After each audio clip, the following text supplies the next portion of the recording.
പണ്ട് കാലങ്ങളിൽ എഴുതിയ കവിതകളുടെ ഒരു സമാഹാരമായിട്ടാണ് ഞാൻ 2017 ഞാനെന്ന ഉടൽച്ചെടി എന്ന പുസ്തകം ഇറക്കുന്നത്. അപ്പോൾ അതിൽ ആദ്യകാലങ്ങളിൽ എഴുതിയതിൽ എനിക്ക് വളരെ ഇഷ്ടപ്പെട്ട ഒരു കവിത ഉണ്ടായിരുന്നു. അതിന് ഞാൻ മീൻ കണ്ണുകൾ എന്നാണ് പേര് കൊടുത്തത്. അത് ഞാനൊന്ന് വായിക്കാം. എനിക്ക് ഒരു കൂട്ടുകാരിയുണ്ട്, നിറഭേദങ്ങളില്ലാതെ പൂക്കളെ പ്രണയിക്കുന്നവൾ. എല്ലാ വൈകുന്നേരങ്ങളിലും അവൾ വിളിക്കും. പൂക്കളെക്കുറിച്ചും പൂമരങ്ങളെക്കുറിച്ചും പൂക്കാലങ്ങളെക്കുറിച്ചും സംസാരിക്കും. മഴയെക്കുറിച്ചും മയിലിനെക്കുറിച്ചും മഴവില്ലിനെക്കുറിച്ചും അവൾ വാചാലയാകും. പൂമ്പാറ്റയെക്കുറിച്ചും പുസ്തകങ്ങളെക്കുറിച്ചും പുഴയെക്കുറിച്ചും പറയുമ്പോൾ അവൾക്ക് 100 നാവാണ്. മീനുകളും മീൻ കണ്ണുകളും അവളുടെ ഇഷ്ടവിഷയങ്ങളാണ്.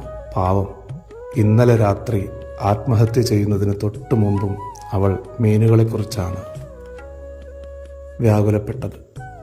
അവസാനമായി അവൾ പറഞ്ഞ വാക്കുകൾ: മരണശേഷം എൻ്റെ കണ്ണുകൾ മീനുകൾക്ക് കൊടുക്കണം. ഞാൻ ഉറങ്ങുമ്പോഴും ഉണർന്നിരിക്കുന്ന മീനുകൾക്ക്, കരയിൽ പിടിച്ചിട്ട മീനുകൾക്ക്, ചൂണ്ടക്കൊളുത്ത് കൊണ്ട് മുറിവേറ്റ മീനുകൾക്ക്.